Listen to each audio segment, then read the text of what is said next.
Sénégal, comme beaucoup de pays, vit dans une situation de crise sanitaire. Et on sait que cette crise a affecté beaucoup de secteurs, dont celui de l'entreprise. Aujourd'hui, comment vit l'entreprise sénégalaise? Ce qu'il faut savoir, c'est qu'on ne peut pas isoler l'entreprise sénégalaise de l'entreprise qui évolue au niveau mondial et également l'économie sénégalaise de l'économie mondiale. Alors, au niveau du monde déjà, ce qu'il faut savoir, c'est que la crise, la pandémie sanitaire a eu des impacts à la fois sanitaires, sociaux, économiques et financiers au niveau de l'ensemble du secteur productif et également au niveau du budget de l'État. Alors, pour ce qui est, par exemple, si vous prenez les emplois, au niveau mondial, on a connu pour l'année 2020 plus de 250 millions d'emplois qui ont été perdus dans le monde.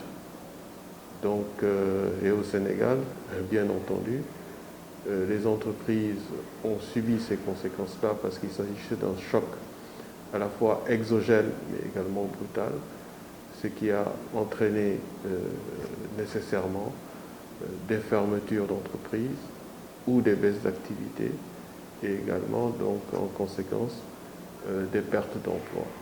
Donc c'est un peu comme ça qu'il faut analyser la situation de la pandémie. Mais ce qu'on peut retenir, c'est que notre pays a fait preuve d'une grande résilience, notamment son secteur industriel, même le secteur du tourisme. Donc l'économie de façon générale, les entreprises ont fait preuve d'une grande résilience. Parce que si vous regardez un peu les données, vous verrez que malgré la gravité de la situation, il y a seulement 428 entreprises qui ont eu à procéder à la mise au chômage technique de leur personnel durant toute cette pandémie-là 2020. Donc ça prouve quand même que c'est important. Si vous prenez un secteur comme le tourisme, imaginez le tourisme qui a été fortement impacté. Bon, plus de 1100 professionnels du tourisme qui ont été touchés. Ben, il y a un pourcentage qui est quand même de moins de 30% qui ont eu à mettre leur personnel au chômage technique durant l'ordonnance présidentielle donc, qui avait été fixée par le chef de l'État. Donc cette résilience, elle est là. Et si on regarde également au niveau de toute l'année 2020, vous avez à peu près 17 à 18 000 travailleurs qui ont été mis en chômage technique ou qui ont fait l'objet d'un licenciement.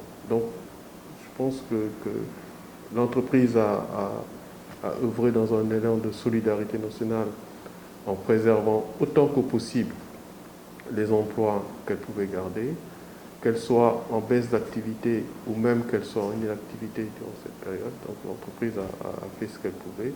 Et mieux, l'entreprise a également contribué à la force Covid.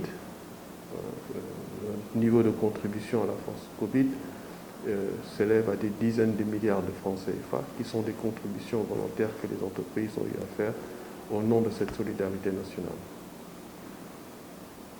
L'État a eu à prendre un certain nombre de mesures pour soutenir un peu les entreprises.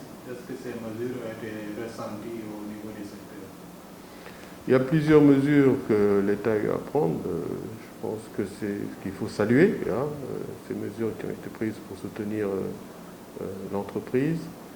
Il y a eu cette possibilité de faire un emprunt bancaire de l'ordre de 200 milliards sur une période pour couvrir 3 mois de salaire à peu près. Bon, il y a des entreprises qui ont eu accès à ces ressources-là.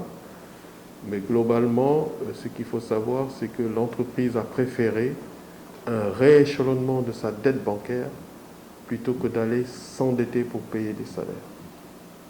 Ça a été cette dynamique qui a été en tout cas faites par les entreprises. Donc toutes les dettes qui étaient au niveau du secteur bancaire, avec le concours de la BCEAO et du ministère des Finances, il y a un rééchelonnement donc, de toutes ces échéances bancaires que les entreprises avaient, qui ont été repoussées, ce qui a donné à l'entreprise de retrouver un certain souffle de trésorerie et de gérer cette période particulièrement difficile.